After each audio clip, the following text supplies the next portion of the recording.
Every year, my parents would take my brother and I to an amusement park or fair. I don't remember exactly every single attraction at the fair that I went to. I was born and raised in Kentucky. But what I remember are the sounds and the smells. The sounds of carnival workers giving their best sales pitches, and the cacophony of dings, bells, and rides rolling and moving at times that seem like they're in synchrony with the screams of fear and delight from the patrons. And the smells, oh man, the smells. There's something about the conglomeration of smells from the onions and sausage, funnel cake, and the earthen smell from either the dirt or grass that we walked on that really makes me smile when I think back. What we do for entertainment is very different these days. We have options, and options, and options, and options.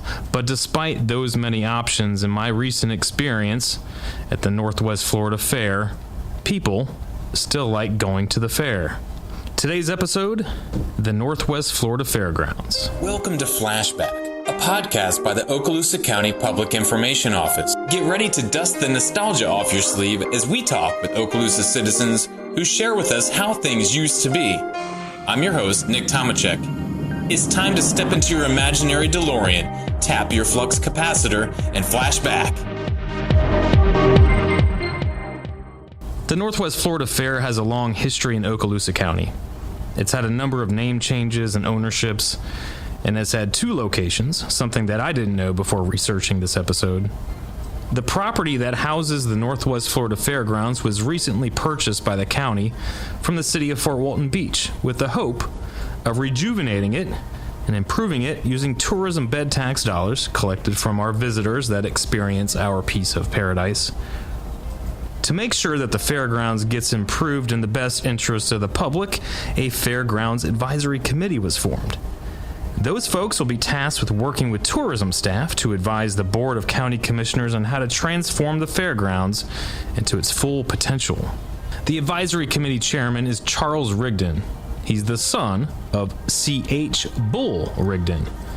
Bull was considered the face of the Northwest Florida Fair through the years and was instrumental, along with some other devoted locals, in keeping the fair going for over 50 years. I sat down with Bull's son, Charles, at the fairgrounds property before a recent advisory committee meeting. Be aware that the fairgrounds property is in use, and you may hear some rustling of people working as well as the usual aircraft flying from nearby Eglin Air Force Base. So I'm Charles William Rigdon. I grew up out here, basically. It was my playground when I was a kid. And the fair started in 1967. The original fair was held over on the exact spot where the convention center is today. There was an amusement park there that had been put there in the early 60s.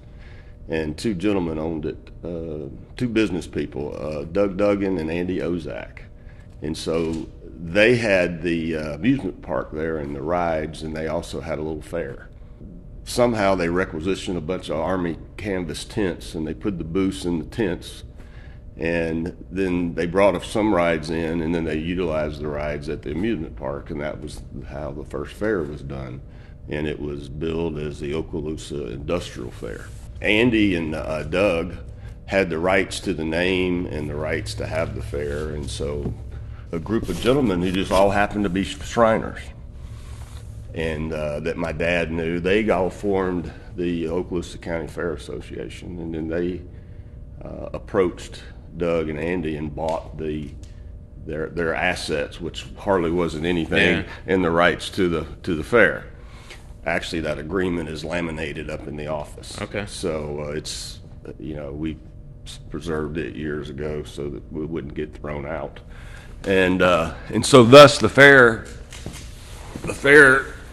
its first 3 years was over on the island in temporary facilities.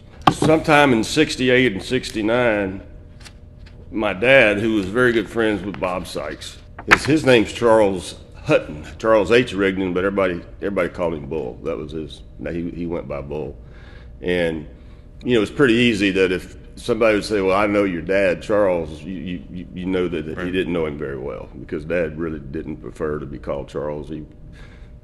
He preferred to be called Bull. And so Bull approached Congressman Sykes because this property out here, the original property, was 60-something acres, and it was deemed surplus. And so my dad, approached Congressman Sykes, and somehow in that year-and-a-half period, the Fair Association actually had the lease to the land. And at the same time, Max Bruner was the superintendent of schools, and Max told Dad, well, Bull, I really need some land for a school, and so they added some more land to it, and thus the land where the Votech was a part of that lease also. Okay. And so then the Fort Walton Beach needed a fire station, and the fire station, was built. And then the city of Fort Walton Beach had the softball fields, and then the fair had the fair grounds and where the parking lot was. And so for years, the city of Fort Walton Beach leased our parking lot for their athletic facilities. So in 1969, the original fair board, which was Bull, Edsel Brooks, Ted Boris, Dave Mitchell, Hoyt Osborne, and Glenn Heflin, they all went together and they went together and they borrowed the money personally. And they hired Larry Scott with Scott Steel, and the first buildings that were built were from that wall right there back up to the office, and that's 60 by 300. Okay. So the first 18,000 square feet was built in 69, and 70 was the first year we held the fair out here. So just so people who are listening know that, so that the main building, when you come up on the fairgrounds, that's what you're talking about right now, and looks like the same original bones. That's right. So that building there, over the years, we've added, air conditioning. We've added some lights, and originally it had skylights all through it, and we replaced all that because it would get hot in the summer. And so in 70, the fair started growing. The Shriners ran the fair for about the first 8 or 9 years of its existence. The state started issuing fair permits. Mm-hmm. So every county in the state of Florida, there's one county fair. And so the Okaloosa County Fair Association got that permit. And so we took the Shrine Fair off of it. It just became it was the Fort Walton Beach Shrine Fair, and then it became the Okaloosa County Fair. Okay. And so the Fair Association is a nonprofit, and it's formed not like a usual corporation. We don't fall under the Secretary of State. The fair is chartered under the Department of Agriculture. Those original guys were unique. Everybody had their own responsibility for the fair. As the fair grew and we needed more space, they went down and borrowed more money personally.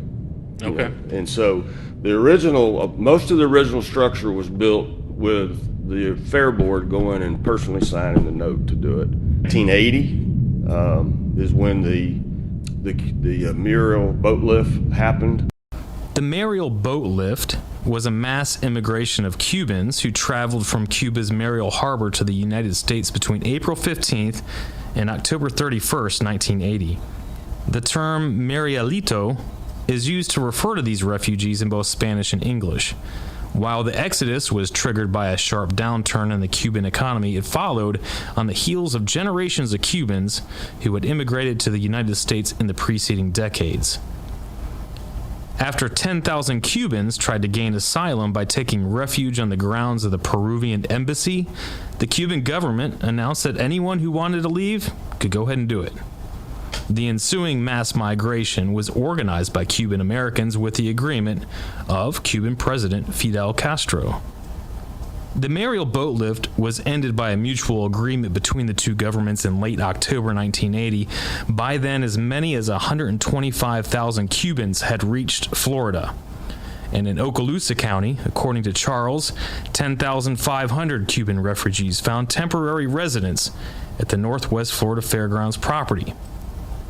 Bull, his dad, helped get new facilities built to house these refugees, as well as bathroom and shower facilities.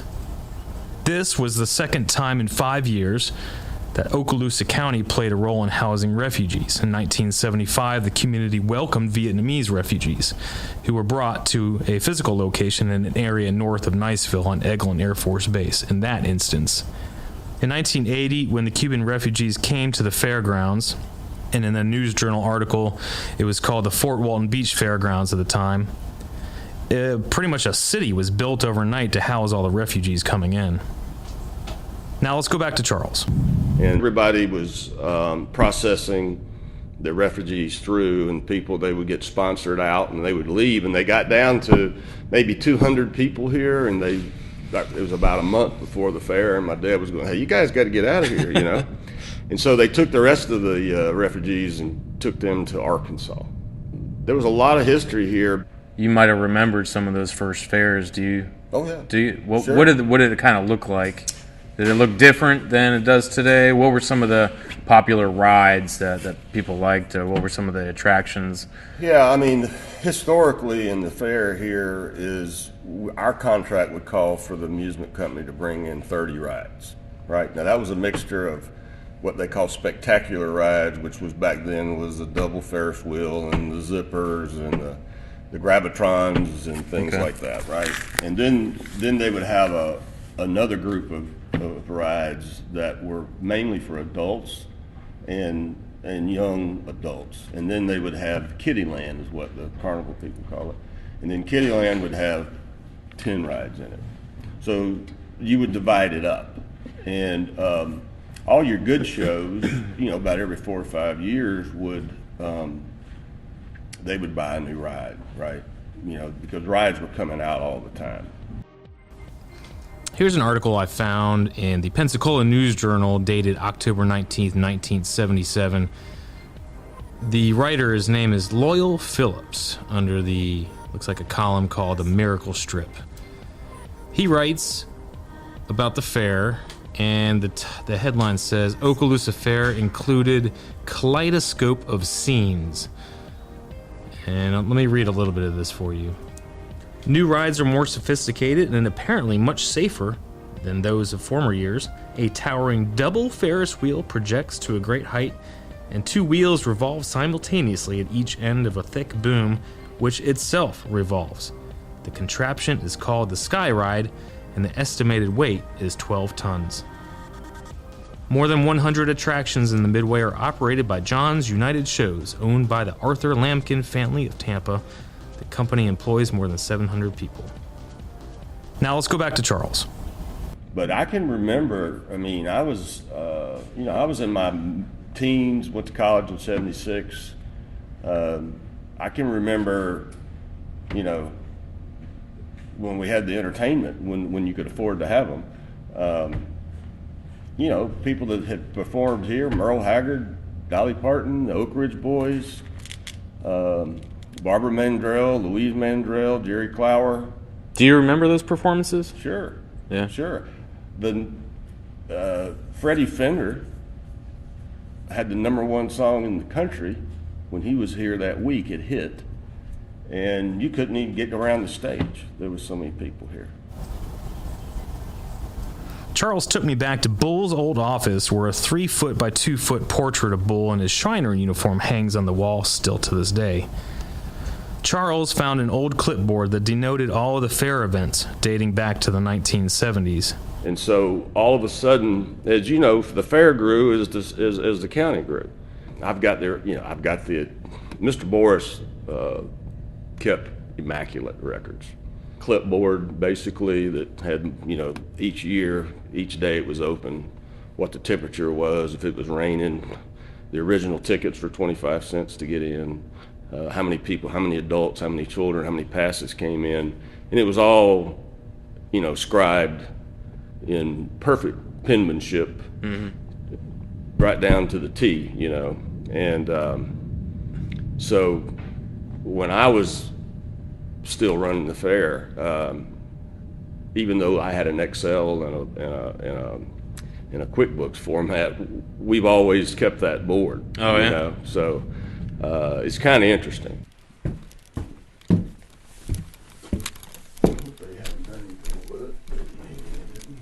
This goes all the way back. Oh my God. Yeah. We got. So is this the gate? How much you made at the gate? Yeah. It's got What years? I don't have my glasses. That's 87 right here. Okay, so we can go farther back. Wow. Okay. See the Okaloosa County Shrine Fair? What year is that? 79. I gotta get a picture of that. So that was Mr. Boris's tally sheet. That was Mr. Boris's original Excel. I think it's got the circus was here. It's got Bill Monroe, Thrasher Brothers. Yeah. Gospel groups. All right. Yeah.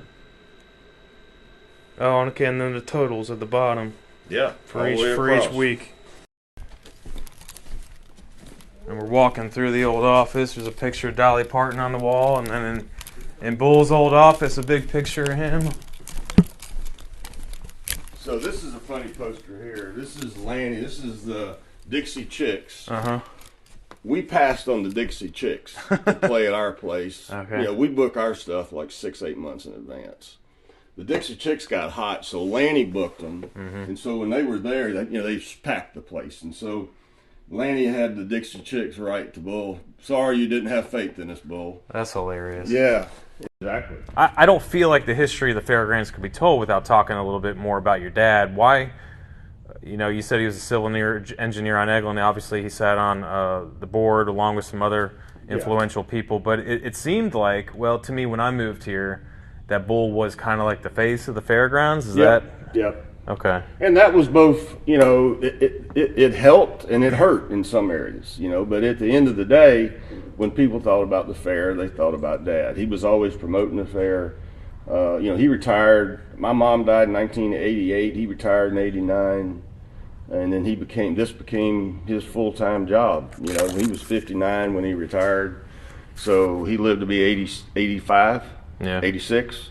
So for the next, 26 years, he basically, was out here every day. So where'd the name Bull come from? Being hard-headed. I mean, he was. But Dad was kind of a unique guy. He went to work at Eglin in 1954 or 53 on a 90-day temporary job as a laborer at the sawmill and retired, 38 years later as the deputy chief of civil engineering. So he had a unique skill set. He grew up in the construction camps back during the Depression. My grandfather was a bridge builder, and they went from town to. And that's another reason I think I ought to bring it. My dad moved 17 times in 6 years, mm-hmm. and he never was able to establish community or anything. And so when he and my mom got married, they moved to Fort Walton Beach, and he wanted to be a part of the community because he didn't have that when he was a kid. Because 6 months they were on to the next job, and so I think that gave him his need to be a part of the community. And it's like when he died, I told people all the time, he was my dad, but he belonged to all y'all. And what I best remember is I see generations of people that come in back when I was here every day, every year, that have their grandkids now or have their kids, and they all want to take pictures around the tractors and the museum, and the people. Some people don't like coming to the fair. Some people don't like to ride rides, but a lot of people do. And to me, it's a sense of community when you have the 4-H involved and you have the county extension service. You've got the vendors, and it's a week where people can kind of go back to their childhood, right? I think people forget. We had a parade. In downtown Fort Walton Beach, because it was the Shriners and all the Shrine units and all the little motorcycles and all the go-karts and all that, and we'd have a master of ceremonies with, Congressman Sykes would always come down and ride in it. Governors would ride in it. Then we'd come out here and have a opening ceremony with cutting the ribbon, either be some congressman or we've had senators here back in the day. I think that Charles is right about the fair mattering. It matters to folks. And I like that this interactive physical experience still exists each year. Despite the standard gripes from adults and children about lines and parking, it still has the scent of nostalgia for the older generations and the promise of memories for thousands of children living in Okaloosa County. This episode was written and edited by me, Nick Tomachek. The theme music for Flashback is by Jason Shaw on Audionautics.com. Special thanks to Charles Rigdon for sharing the history of the Fairgrounds with us and some insight into his dad and those others who have put in so much work to keep the fair going year after year. Thanks for listening. I'll see you around town.